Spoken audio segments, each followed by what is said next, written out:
industry. And what most of us don't know, or we haven't researched, we only know Henry Ford for actually creating the billion-dollar Ford Motor Company. And knowing that Henry Ford created the Henry Ford Motor Company, or the Ford Motor Company as it's been known today, is a billion-dollar company. So a little bit about Henry Ford that you may not know, and this is some reasons here I'm going to share with you as to why he has a legacy that people don't realize, and if they learn to follow this legacy and maybe learn more about it, they could get better and better at what they're doing in their lives. So in this episode, we're going to talk a little bit about Henry Ford and the legacy that no one talks about. So Henry Ford was born in 1863. And he was a farm child. He was born on a farm. And it's a hard life in 1863, being born on a farm when your parents are poor and they're trying everything they can to make a go of the farm, right? So he had 8 other siblings growing up, that of course spread out. But everything had to keep going, and everyone was expected to do their chores, from the smallest child to the oldest child. So it was a hard life being a farm child in 1800s. So Henry Ford went to school for 8 years. You know, today we go to school for 12 years, or college, graduate school, PhDs and masters, the whole business. But back in the day, in the 1800s, early 1900s, we didn't have that so much as being a prominent thing. You were lucky if you got to go to school, especially if you lived out of country, or out in the country, out of town. So then, it's a whole different ballpark for those kids. Not to mention they had to walk to school. You probably heard your grandparents talk about walking uphill, downhill, shoes, which was a lot of the time the case. So Henry Ford liked to tinker. As a child, as he was growing up, he liked to tinker with anything and everything he could get his hands on, anything mechanical. And of course, in the late 1800s, a lot of mechanical things were coming out. There's a lot of different things that were coming out that were, different little things to do, and, different little machine things that were working, different parts. Well, in history, Henry Ford documented for his biographies that he did like to tinker with anything that was mechanical, anything that had a motor, anything that was workable.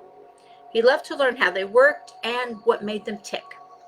So this is going to play a good lesson for Henry Ford as he's going forward, being that he only had an 8th grade education and he could only go to school when the farm work was permitting. So back in the day, not like today, like we do, but our kids go to school regardless because they always have to go to school. Well, back in the day, they did not. Back in the day, if there was farm work to be done, or plowing, or if the harvest had to be brought in, or whatever it was, the kids were not in school. They had that period of time off to help on the farm. So knowing that he only had the 8th grade education, keep that in mind. And I don't mean like in today's education. We're talking bare bones, learn to read and write and count education. Very little history, no civics, and all these other things that we take for granted, they did not have back then. Of course, they learned grammar because they learned to speak properly, but not that they all did. You might have heard your grandparents talking, and it's like, where'd you learn to talk, Grandma? Right? So, but knowing now, today, in our day and age, that Henry Ford is the founder of the Ford Motor Company. And this company has grown to over billions of dollars. I think it's like $100 billion where it's sitting at today. But knowing that the Ford Motor Company is not the best automobile on the market. It's a given, it's documented, it's all throughout everything today. The Ford Company has a problem with Ford's breaking down easily, and the motor's not working properly, and things going out often, different things like that happen, and this is not the most reliable vehicle on the market. Although Henry Ford has sold this market from the time he started it. And there's a little bit here about this history of how Henry Ford almost didn't get to keep his company. So knowing that this machine, this vehicle, car, truck, whatever it is not the best car on the market, they still sell billions of dollars worth every year. So looking at that, and you know the growth and profit of a company, but some people are willing to buy a Ford and some people aren't. It just depends on your preference and what you like. No judgment. But the Ford company, back in the day, I believe it was in the early 1900s when this all came about, is a growing company, and it's sprouting its wings, and it's getting more and more and more cars out on the road. It's past the Model T, and they've made some momentum. Well, several people, upstanding people evidently, in the Ford Motor Company at the time, decided that Henry Ford was not an educated man. They were all more educated than he was. And that he was incompetent to run such a at the time, multi-million dollar company. That he was not competent enough to run this company, even though, keep in mind, he started this company. He worked on the sales floor. He worked on the production line. Henry Ford started the actual production line in the world. He created the first production line to market anything. We use production lines for everything now. But Henry Ford started the production line. So, but the point here is, backing up a second, is these people, these men in the company, decided that they really know everything else about how to make these cars, how to make these trucks, but Henry Ford did not know because he did not have the education.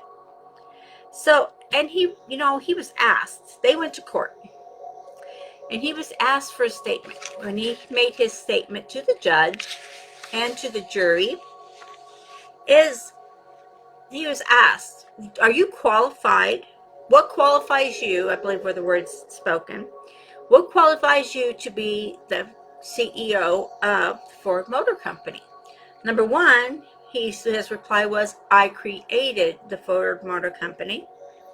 It's my company. And as far as knowledge, no, I do not have the schooling that my associates have. No, I do not have the education that my associates have. And he was asked the question, okay, then what makes you qualified to run such a high-end company?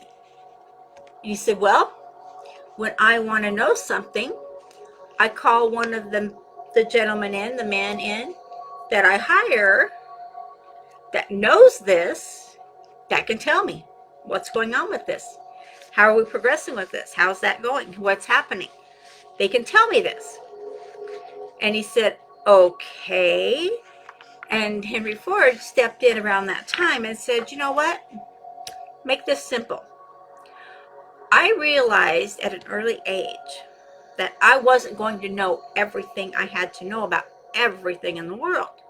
But was that going to stop me from becoming who I wanted to be? See, he had a dream. He had a vision of what he wanted for his life. And his vision was to create and build automobiles, which he did a fabulous job of succeeding at. So what he did was he talked to the judge, he talked to the jury, talked to everybody there, and said, you know what?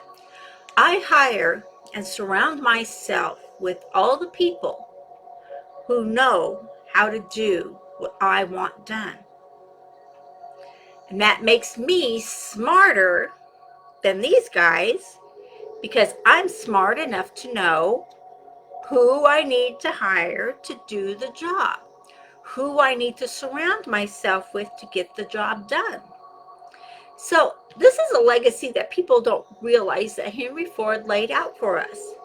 And number one is perseverance. Number one, it's living your purpose. Number two, living your purpose.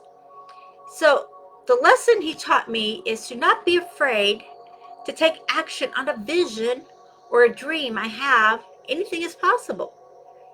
And I also learned that if I surround myself from this prophecy, or from this, not so much prophecy, from this legacy, let's back that up a second, legacy that Henry Ford left us. It's a matter of researching, looking at his biographies, looking at how he lived his life and the teachings he put out there, if we're willing to take the time to look at it. is to surround myself with the people who know how to do what I want to do. So number one is do what you love and make you happy. So I learned from Henry Ford, always do what you love and make you happy. Because if it makes you happy, you're going to do more of it and you're going to be more committed to it. Number two is you don't have to know everything or how it works. Keep your vision and surround yourself with the people who do. If you surround yourself with the people who are already doing what you want to do, or maybe you're surrounding yourself with the people who know how to create what you want to create, then you learn from what they're doing and they can teach you if you are so choosing to learn that. So when I read through several books of Henry Ford's biographies and his lives, and I seen a picture unfolding of a hard childhood, of a young man who wouldn't give in, who, when the family lost the farm and they were forced to move to town, he never gave up his dream of wanting to be, not just to be somebody, but to create something that the people were going to use, that was going to benefit humanity, that was going to help people. So when I learned and I read more and more and I studied more and more on what he was learning and what he was doing throughout his life, and he passed away, I believe, in 1947.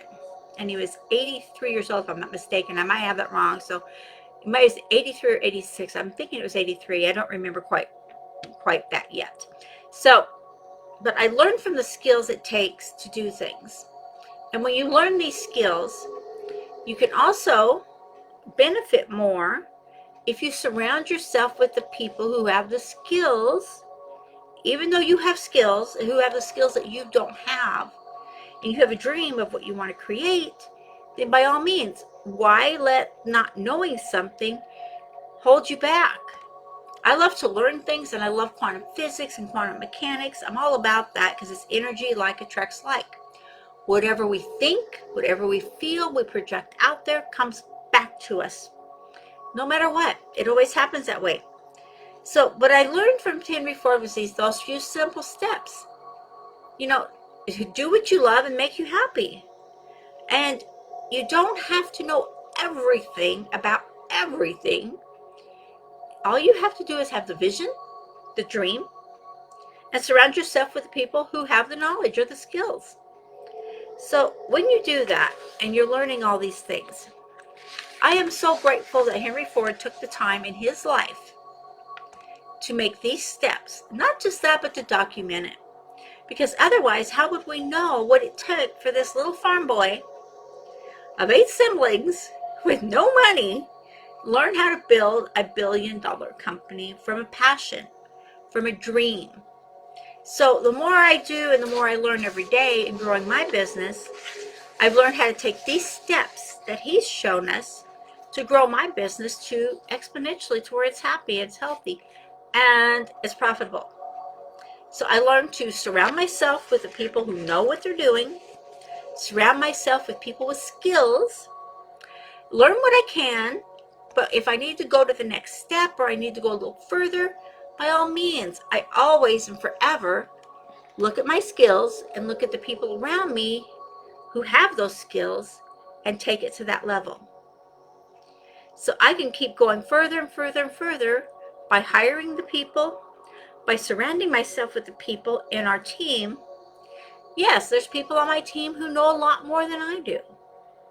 That's why it's a team. We're here to help each other. That's why it's a group, a tribe. We're here to help each other. Why not take that step to help each other, to grow, to prosper, because there's more than enough wealth to go around. And just because you don't know every single thing about running your company does not mean anyone has the ability or the right to take it away from you. Because number one, you've surrounded yourself with the right people. You have people that, granted, know more than you do, but they know how to do the job. Why not? Keep following through on those simple things. And this is a legacy that Henry Ford left us that is not even talked about. But it is his legacy of this poor farm boy who showed us the steps that he went through. It's a lot longer than this small video we're doing right here, but it is in depth. study him. Look what he did. And look how you too can be that person who goes all the way, who is successful. Okay? I know you can do it.